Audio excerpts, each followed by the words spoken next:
Hi అండి అందరికీ.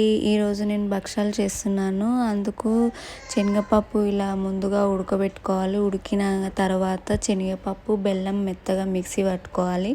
Mixie పట్టిన తర్వాత అందులో సోంపు వేసుకోవాలి. సోంపు వేయడం వల్ల చాలా టేస్ట్గా ఉంటుంది. తర్వాత ఇలాచీ పౌడర్ కూడా వేయాలి. సోంపు, ఇలాచీ పౌడర్ బాగా మిక్సీ అయ్యేటట్టు కలుపుకోవాలి. కలుపుకున్న తర్వాత భక్షాలు ఎలా చేయాలో చూద్దాం.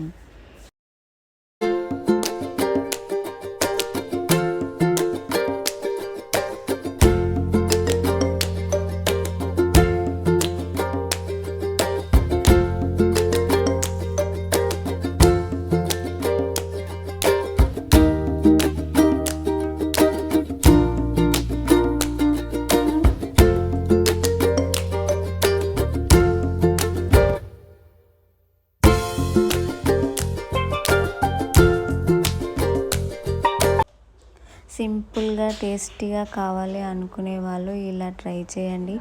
చాలా బాగుంటాయి. నేనైతే ఎప్పుడు ఇలానే చేస్తాను.